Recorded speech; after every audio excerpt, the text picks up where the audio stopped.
बेचारी बहू। सरिता की शादी एक अच्छे परिवार में हुई है। उसका पति रोहन उसे बहुत प्यार करता है। घर में उसकी सास शांति और ननद मीनाक्षी भी है, जो सरिता के किसी काम में दखल अंदाजी नहीं करती। लेकिन फिर भी सरिता को ऐसा लगता है कि दुनिया की सबसे ज्यादा बेचारी बहू वही है और सबसे ज्यादा अत्याचार उसी पर हो रहा है। माँ जी, ये लीजिए आपकी चाय। अरे बहू, तूने इतनी ज्यादा चीनी क्यों डाल दी चाय में? हाय हाय माँ जी, मैंने तो उतनी ही मीठी बनाई है जितनी मीठी आपको पसंद है। माँ जी, आपको तो मेरे हाथ की चाय अच्छी ही नहीं लगती। जब देखो कुछ न कुछ कमी निकाल ही देती हो। अरे बहू, तो एक बात के पीछे ही पड़ जाती है। मैंने ऐसा कब कहा कि तू रोज चाय खराब बनाती है? सरिता अपने कमरे में चली जाती है और फोन उठाकर अपनी माँ से बात करती है। हेलो माँ, कैसी हो आप? क्या कर रही हो? मैं तो ठीक हूँ, पर तू बता, तेरा मूड कैसा है? तेरी आवाज से लग रहा है कि कुछ तो हुआ है तेरे ससुराल में। अरे क्या बताऊँ माँ, यहाँ तो हर समय मेरे साथ बहुत बुरा व्यवहार होता है। मैंने अपनी सास के लिए इतनी अच्छी चाय बनाई, लेकिन मेरी सास चाय पीते ही मुझे 4 बातें सुना दी। बेटी, तू इतनी छोटी छोटी बातों पर ध्यान ही क्यों देती हो? तुम्हारी सास ने कुछ बोल भी दिया तो क्या हो गया, वो बड़ी है ना तुझसे। माँ ने इतना समझाया, लेकिन इस बात का सरिता पर कोई असर नहीं हुआ। अपनी बेचारी बहू की छवि वो बदलना ही नहीं चाहती। अगली सुबह सब नाश्ते के टेबल पर बैठकर नाश्ता कर रहे थे, तभी सरिता ने अपने पति से कहा, सुनिए जी, मुझे ना आज बाजार से कुछ सामान लेकर आना है। आज आप ऑफिस से आने के बाद मुझे लेकर चलना ना। भाभी, मुझे भी कुछ किताबें खरीदनी है। आप दोनों जा ही रहे हो तो मेरी किताबें भी ले आना। लो, अभी तो बात ही की है बाजार जाने की, तो एक फरमाइश आ गई। माँ जी, आप भी बता दो कुछ, और हाँ, मोहल्ले वालों से भी बोल दो अगर वो कुछ मंगवाना चाहते हो तो। बेचारी मीनाक्षी अपना सा मुंह लेकर रह गई। ये सब देखकर रोहन से चुप नहीं रह गया और वो गुस्से में बोला, सरिता क्या हो गया तुम्हें? मीनाक्षी ने तो सिर्फ किताबों के लिए बोला है। तुम्हें मीनाक्षी से इस तरह से बात नहीं करनी चाहिए। माफी मांगो उससे अभी। क्या? मैं माफी मांगू? दिन भर आपके घर के काम करूं मैं, आपके और आपके घर वालों की बातें सुनूं मैं, और अब माफी भी मैं मांगू? ऐसा कभी नहीं हो सकता। ये बोलकर सरिता वहां से चली जाती है। एक दिन उनकी पड़ोसन घर आती है। अरे सरिता, क्या कर रही है? और क्या करूंगी भाभी जी, बस घर का काम ही कर रही हूँ। आप बताओ कैसे आना हुआ?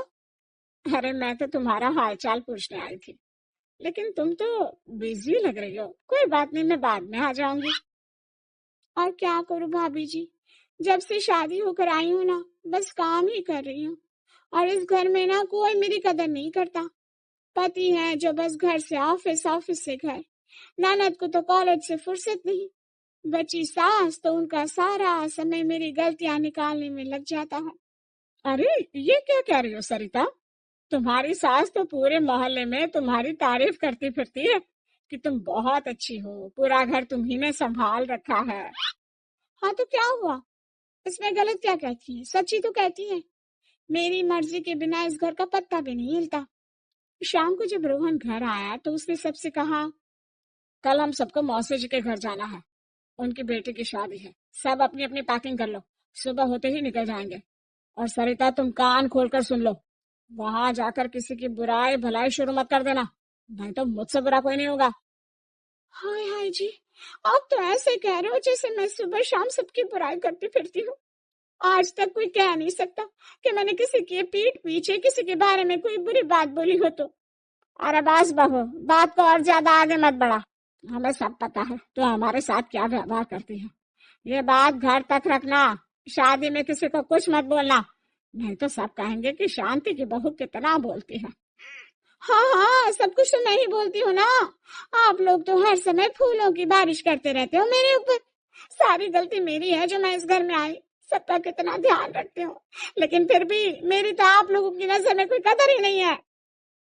अगली सुबह सब लोग मौसी जी के घर पर चले जाते हैं। वहां पर शादी का माहौल होता है, सब जगह चहल पहल होती है, बहुत सारे मेहमान आए हैं। सरिता को वहां बहुत अच्छा लग रहा है। वो अपने मन में सोचती है, यहाँ कितना अच्छा लग रहा है, कितनी रौनक है। मैं यहाँ किसी से ज्यादा बात नहीं करूंगी। अगर मेरे मुंह से कुछ ऐसा वैसा निकल गया तो रोहन जी तो मुझसे गुस्सा हो जाएंगी। सरिता ये सब सोच ही रही थी कि वहां रोहन की कजिन साक्षी आ गई और सरिता से बोली, आप सरिता भाभी हो ना? जितना आपके बारे में सुना था, आप तो उससे भी ज्यादा सुंदर हो। हाँ वो तो है, मेरी सुंदरता की तारीफ सब करते हैं। मेरे मायके में तो सब यही बोलते हैं कि रोहन जी की किस्मत बहुत अच्छी है जिन्हें मैं मिली। लेकिन आप कौन है? मैंने आपको पहचाना नहीं। मैं रोहन भैया की कजिन हूँ। आपकी शादी पर नहीं आ पाई थी ना, इसलिए आप मुझसे मिले नहीं कभी। शांति मौसी और मीनाक्षी आपकी बहुत तारीफ करते हैं। क्या कहा तुमने? मेरी तारीफ? कभी नहीं। मेरे ससुराल वाले कभी मेरी तारीफ कर ही नहीं सकते। मैं इतनी अच्छी हूँ, मेहनती हूँ, लेकिन उन्हें तो मेरी कदर ही नहीं। सारा दिन घर का काम करती हूँ, फिर भी मेरी सास ना मुझे सुनाती रहती है, और पति भी मेरी सास की साइड लेते हैं। ना कभी बाहर ले जाते हैं, ना कहीं घुमाने। अगर घुमाने के लिए कभी बोल भी देना तो उनकी बहन बीच में आ जाती है। मैं कैसे रह रही हूँ उस घर में, ये मैं ही जानती हूँ। सरिता की ये बातें सुनकर साक्षी को बड़ी हैरानी हुई। अब वो हर किसी के सामने अपनी बढ़ाई और ससुराल वालों की बुराई करने लगी। रोहन और शांति को सरिता पर बहुत गुस्सा आया, लेकिन वो चुप रहे। अगले दिन जब वो अपने घर पर आए, सरिता, तुमने क्यों सबके सामने मेरी इज्जत का तमाशा बनाया? तुमसे बोला था ना कि चुप रहना। अजी ऐसा भी क्या कह दिया मैंने जो इतना भड़क रहे हो? तुम जहां जाती हो अपना रोना शुरू कर देती हो, कभी किसी दूसरे की बात ही नहीं सुनती, बस अपनी कहती रहती हो। तुमने सबके सामने हमारा तमाशा बनाकर रख दिया है। हे भगवान, मुझे अपने पास बुला ले। जिस घर में मेरी कदर ही नहीं, उस घर में मेरा क्या काम? अरे क्या करूंगी मैं यहाँ रहकर? जो भी आता है मुझे सुनाकर चला जाता है। मैं तो किसी से कुछ नहीं कहती। सीधी सादी बहू मिल गई है ना सबको, तो जो जी में आए वो करो। सरिता ने अपने आगे किसी को कुछ बोलने ही नहीं दिया, और उस दिन भी उसने सबके सामने खुद को बेचारी बना ही दिया। अगले दिन मीनाक्षी कॉलेज के लिए लेट हो रही थी, इसलिए वो हर काम जल्दी जल्दी कर रही थी। अपना नाश्ता लेने किचन में गई और पतीले में रखे गरम दूध को गिलास में डालने लगी। दूध का पतीला उसके हाथ से छूट गया और गरम गरम दूध उसके हाथ पर गिर गया। ओए माँ, हाय मेरा हाथ, माँ मेरा हाथ जल गया। मीनाक्षी की आवाज सुनकर सरिता दौड़ती हुई आई। ये क्या किया तुमने? तुम्हें नाश्ता चाहिए था तो मुझसे बोल देती, मैं क्या मना करती थी? अब पता नहीं कितने दिन की मुसीबत पाल ली तुमने। सरिता मीनाक्षी को उसके कमरे में ले गई और उसका बहुत ख्याल रखा। उसका इस तरह से ख्याल रखना शांति और रोहन को थोड़ा अजीब लगा। माँ, सरिता के दिमाग का भी कुछ पता नहीं। कल शादी में सबको इतना कुछ बोल कर आई है हमारे बारे में, और अब मीनाक्षी की कितनी अच्छी देखभाल कर रही है। ये ऐसा क्यों करती है? बेटा, तेरी बीवी की ना आदत हो गई है सबके सामने खुद को बेचारे दिखाने की, और आदत इतनी जल्दी नहीं बदलती। जब ये बोलना शुरू करती है तो रुकने का नाम ही नहीं लेती, इसलिए इसे पता ही नहीं चलता कि ये किसके सामने क्या बोली जा रही है। लेकिन दिल की बहुत अच्छी है। हमें भी अपना दिल बड़ा करके ये जैसी है इसे स्वीकार करना चाहिए।